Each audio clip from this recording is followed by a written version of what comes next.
ಈ ಭಾನುವಾರ ನಾವು ಟ್ರೆಕ್ಕಿಂಗ್ ಹೋಗಿದ್ದು ಕಬ್ಬಾಳದುರ್ಗಕ್ಕೆ. ಒಂದು ಹಿಡನ್ ಜೆಮ್ ಅಂತಾನೆ ಹೇಳ್ಬೋದು. ಇದು ಬೆಂಗಳೂರಿಂದ ಜಸ್ಟ್ 80 ಕಿಲೋಮೀಟರ್ ಕನಕಪುರ ಹತ್ರ ಬರುತ್ತೆ. ಟ್ರೆಕ್ಕಿಂಗ್ ಶುರು ಆಗುತ್ತೆ ಗೋಪಾಲೇಗೌಡ ಪಾರ್ಟಿ ಹಾಲ್ ಹತ್ರ. ಅಲ್ಲಿ ನಿಮ್ಮ ವೆಹಿಕಲ್ ನಿಲ್ಲಿಸಿ ಪಕ್ಕದಲ್ಲಿ ಇರೋ ಕಾಲ್ ದಾರಿ ಹಿಡಿದ್ರೆ ನಿಮ್ಮ ಅಡ್ವೆಂಚರ್ ಸ್ಟಾರ್ಟ್. ಈ ಬೆಟ್ಟದ ತಳದಲ್ಲಿ ಒಂದು ಶಿವನ ದೇವಸ್ಥಾನ, ಮತ್ತೆ ಮೇಲ್ಗಡೆ ಕಬ್ಬಾಳಮ್ಮ ದೇವಸ್ಥಾನ, ಕೊನೆಗೆ ಮತ್ತೆ ಶಿವನ ದೇವಸ್ಥಾನ ಇದೆ.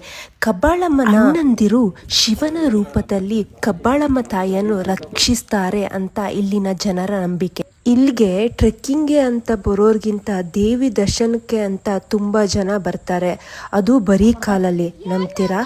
ಇಲ್ಲಿ ಚಿಕ್ಕದೊಂದು ಕೆರೆ ಕೂಡ ಇದೆ. ಕಬ್ಬಾಳಮ್ಮ ತಾಯಿ ಇಲ್ಲಿ ಸ್ನಾನ ಮಾಡ್ತಾರೆ ಅನ್ನೋ ನಂಬಿಕೆ ಇಲ್ಲಿನ ಜನರದ್ದು. ಈ ನೀರನ್ನ ಸೇವಿಸಿದ್ರೆ ಚರ್ಮ ರೋಗ ಗುಣ ಆಗತ್ತೆ ಅಂತೆ. ಬೆಟ್ಟದ ಮೇಲೆ ಅಲ್ಲಲ್ಲಿ ಕೋಟೆಗಳು ಇದ್ದಂತಹ ಕುರುಹುಗಳನ್ನ ಕಾಣಬಹುದು.